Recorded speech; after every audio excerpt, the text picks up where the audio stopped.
What? My name is Byron Lewis. I'm the chief of the Okanagan Indian Band, and I'm here to talk to people about Glen Emma and Goose Lake Range that's being cleaned up and to get rid of UXO or unexploded ordnances.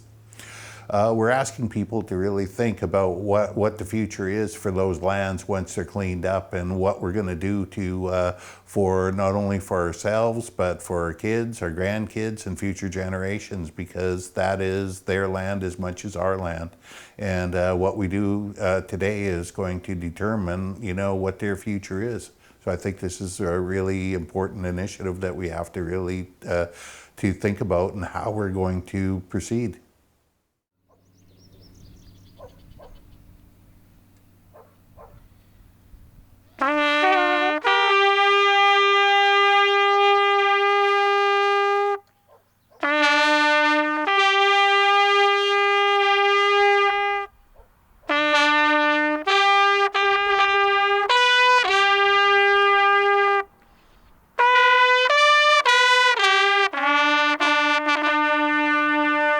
The syilx people who live on these lands in and around the Okanagan Valley for time immemorial have a rich military history.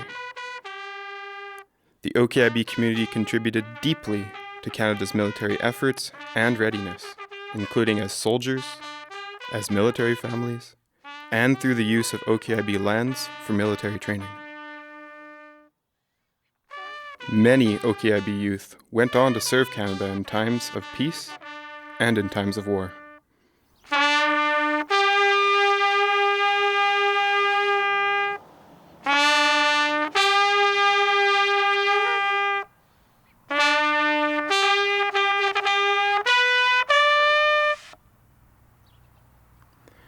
OKIB's history of service to Canada in all wars. Our people, our Okanagan, our syilx people, that we have experienced war on this land, not over in Europe and not anywhere else, but that we have spilt our blood defending this land. And our old chiefs always brought that up when the land commissioners were when they were dealing with reserves or cutting off reserves, right? Our old chiefs would say, "How can you do that?" Right? We've spilt our blood here, right? You guys haven't. But also too, right? We had many wars with the Shuswaps, with the Kootenai, with the Thompson, right? So, and even too, right? Our people would go with other Salish people to the prairies to hunt buffalo, and that wasn't just a hunt, right? You had to be ready to fight when you went over there in that situation. When we do our Remembrance Day thing, we aren't just remembering the Boer War, World War I, World War II, and beyond, right? That we have spilt our blood on this land, and we need to, right? We should never forget that as well.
From the First World War, when all eligible OKIB men enlisted to fight in the trenches of France and Belgium, heroes all.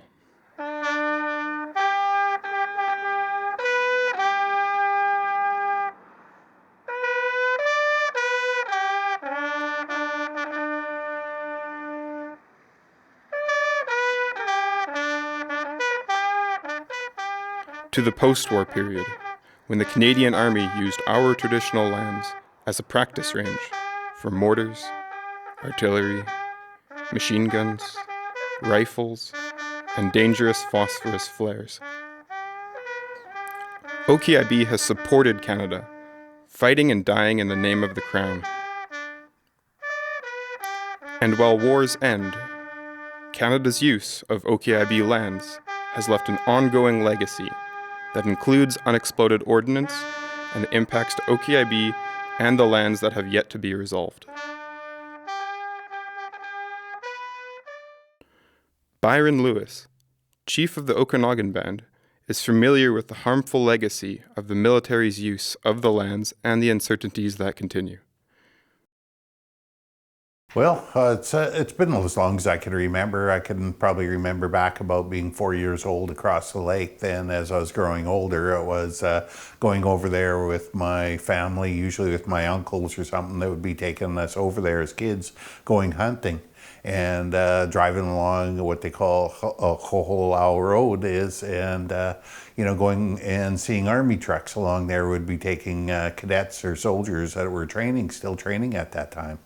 Then you'd be up above there and driving around, and it'd be sometimes in the summertime or a lot of times in the evening, and it'd be really nice when you get up there and you'd be driving around there, and it was something, especially in the summer times. It was really nice. Well, the work underway right now stems from us taking Canada to court over not living up to their obligations of their original agreement. And that started in about 1914, and in the agreement it's a contract that said that D&D would clean up our reserve lands once they actually finished using it. And that was one of the things that drove it. How come they stopped using it was about 1991 with the Oka crisis, and after that our band, out of protest, had kicked the Army off the reserve for how they were treating the people over in Oka.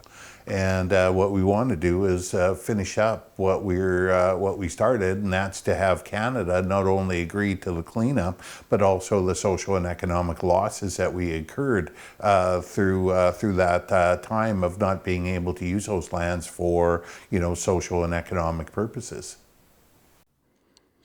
And while the harms that continue are great and need to be addressed, some members reflect on those times as children fondly, and they felt the excitement of the time. Wachast I kip tiap is I peace naxiluch is lakalacht I army. It's good to have my friends here, my relatives, and the army. Why can limt kuulus ala apnas chalchalt? It's good that we gather here today. I squeeze Papauchwiken to land Kamapalix. My name is Eric Mitchell. I'm from the Okanagan Indian Band. Well, in my lifetime, I can speak to what I experienced. I also have to let you know that my dad and a couple of my uncles and all of the able-bodied men at the time of the Second World War joined the Army volunteer. And so here I come along in 1952, and by 1958 it was well used as a cadet army, like an army cadet, they have a word for it, but they did their games and their training, marching around here and there and setting up camps and trying to outwit one another. They had different teams, I guess. And so at nighttime, they said it might as well have been wartime to them, because they were so afraid, and all the people were afraid because they didn't know what was going on. not all the people knew what was going on, and so at nighttime these tracers would go, you see the light, eh? So as little kids and little girls and not knowing what's going on, and then the boom, you know, so they were afraid. They didn't know what was happening. And so it goes from one extreme to the other. One side would say that we were helping the war effort, the other side that didn't know, for communication, I guess, they were afraid. White and Choy Squeeze, Sherry Lewis. I am the lands officer and member of the Okanagan Indian Band. I assisted Howard Hisdahl, the Okanagan College professor in history, and also Dallas Goodwater, the OKIB historian. The project included interviews of members, elders of our community. 13 interviews were undertaken by the historian. It was regarding the recollection and knowledge and history on the use of our ranges, Goose Lake and Madeline Lake. Many interviews with elders that, you know, recall the times from the 1940s and up, just remembering the military out there. And also that, you know, that was the same time as the World War II, so they recall what was happening during that time. You know, I'm grateful for the interviews. I was able to witness and hear the feedback from our elders. It was very powerful, and knowing that we contributed to the war efforts. White. Now, did you see any firing at night or hear any firing? Oh yes, lots of firing and lots of bombing. And like I said, there was, I know now, at the time we'd, machine guns? Yes. Yeah, we heard that. And we'd cover up our windows because during the night, you know, because my mom used to sew buckskin gloves. Yes. And we'd cover up the windows because we thought it was war, you know. So they wouldn't know that there was somebody awake, or there's a house there. Where did you hear the firing? Was that at Goose Lake? At Goose Lake. Now that was all of Goose Lake. Did you ever go up to Glen Emma, to Round Lake, and see any of what was going on up there? That was happening at head of the lake, not Goose Lake. They'd come through head of the lake. Yeah, through Don't head of forget head of the lake. Yeah, going through Head of the lake. Head of the lake. They'd march through there, haul their So marching on foot and marching also on trucks trucks, and the tanks. and these kind of things. Those kind of tanks. Yeah. Okay. Did you ever go up on the train you're in? After they'd finished, it'd be parachutes. Oh, Not great big parachutes. You saw parachutes? White Yeah. silk parachutes. Yeah, yeah. We'd run up there and we'd gather them much as Okay. we can. That's something the boys did not talk about, but you would want them because they were made out of silk? Silk, and my mom would make silk shirts, Yeah. silk dresses for us, white silk Yeah, dresses. yeah. Those were parachute fellers. Do you have any relatives who served in the Canadian or American military?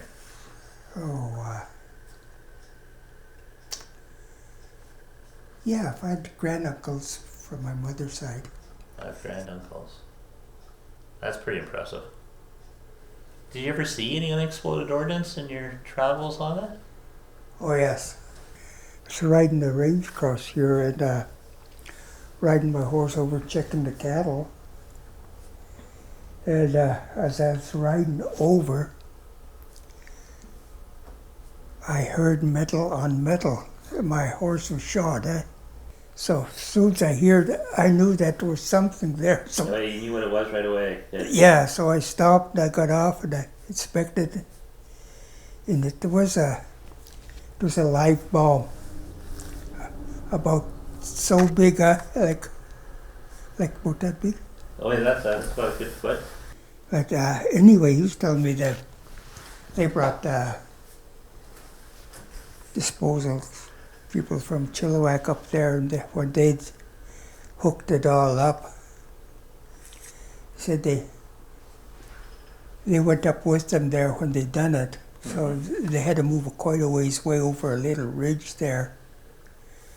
He said there was quite a little distance away where they got behind the ridge there. Yep. Then they blew it up there. And he says, holy man, you can just feel the vibration of the Oh, yeah, you can feel explosion. it. Did you get much experience at Glen Emma?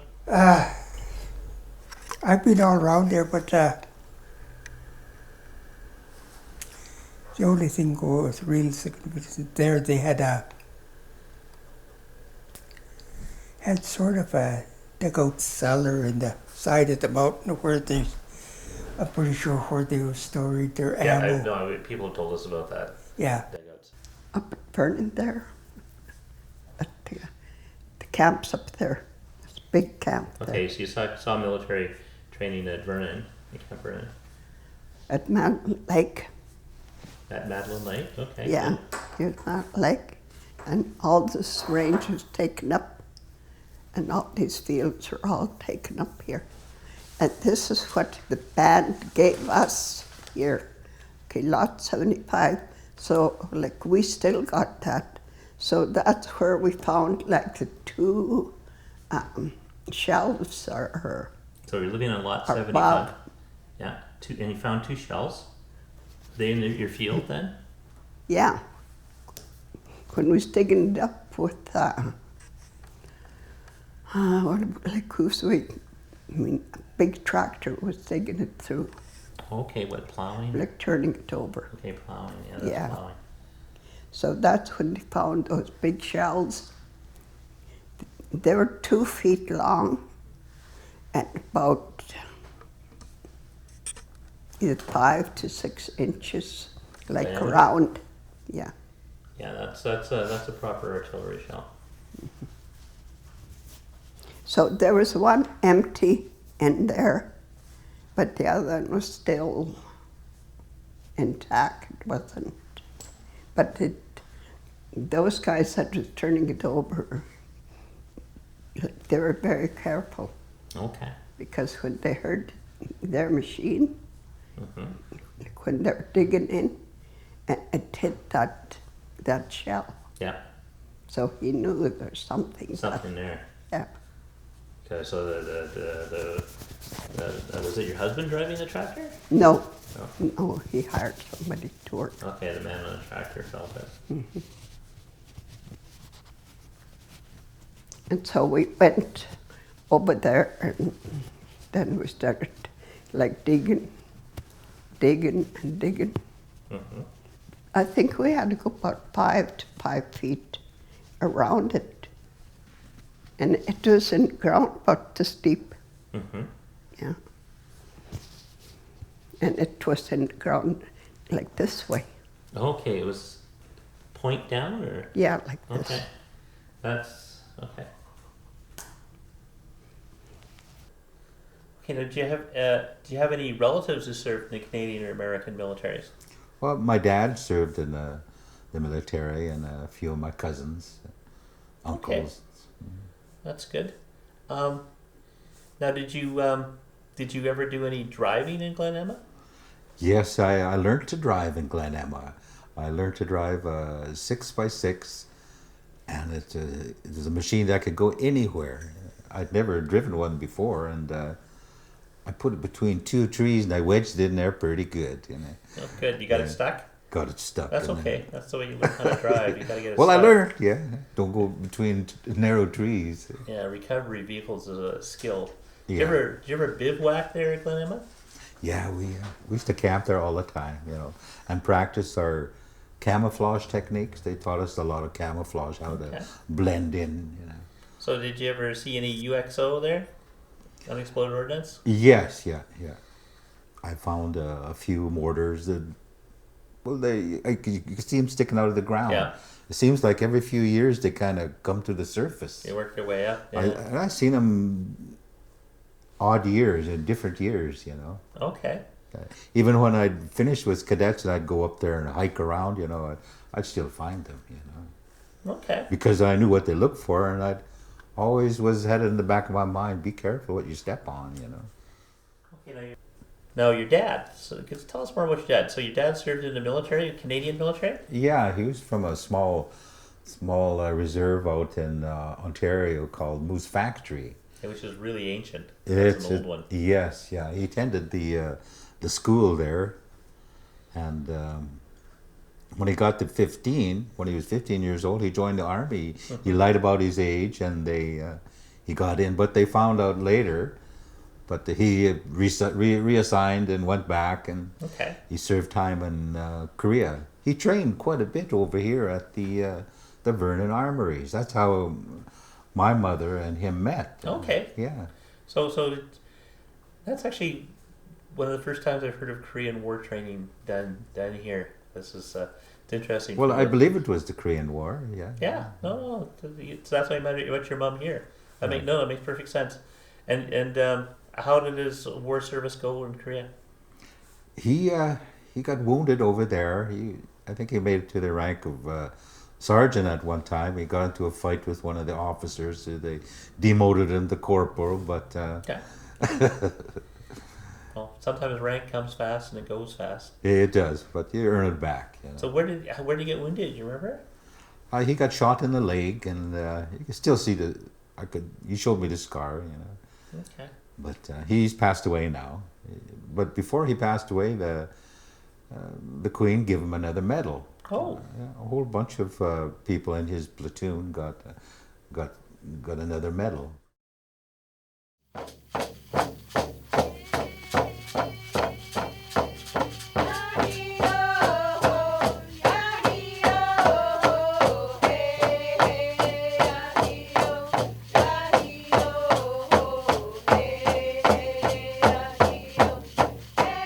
The Government of Canada's responsibility to clean up the Madeline Lake and Lake ranges is clear. The uncertainty and the problems resulting from Canada's military use need to be addressed so we can get back the use of our lands and so that the harms OKIB has suffered can be resolved. With respect to the UXO ranges, detecting, clearing, and remediating the lands of UXO and munition scrap is important for a number of reasons. One being the health and safety of our community, our citizens, and our guests. Another is related to the use of our rangelands. We'd like to be able to use our lands to their full potential, but we have not been able to. It's important to acknowledge that Canada originally agreed to clearing up the lands. That needs to be done in order for us to move towards resolution of this long-standing issue. I think it's not so much as my vision, but I think it's our community's vision. What do we actually see that we want to have coming to use those for future use of those lands? And when you stop and think about the environment, you know, there's species in there that are found nowhere else, or some of them are threatened or endangered, and you know, there's some of that you know, areas that need to be protected. There's wetlands up there. There's one freshwater lake, but the rest of them are actually highly productive when it comes to all forms of wildlife. And also, when you look at that, there's also the economic use. Which parts of that can we actually use for economic purposes and not destroy the ecosystem that exists? Because again, that is our responsibility and something that we've always looked after. So I think we really need to sit down and look at, you know, all what the land use activities are going to be taking place on there, then make that determination of how we're going to see what we're going to be using that for in the future. But when it's not just one person's responsibility, it's all our responsibility. We all need to sit down there and decide what we're going to do with our, you know, with our land base, not only for present, but also for future use. You know, it's as much as our kids and our grandkids and the ones coming as it is ours. So we have to really look after what we have and have that ability to pass it on in whole and for their future use. Canada's failure to clean up OKIB lands stands in stark contrast and leaves harms that must be remediated. The Madeline and Goose Lake ranges must be surveyed, cleared, and remediated. Past and ongoing harms must be addressed, and OKIB's role in support of Canada's military must finally be honored. Wai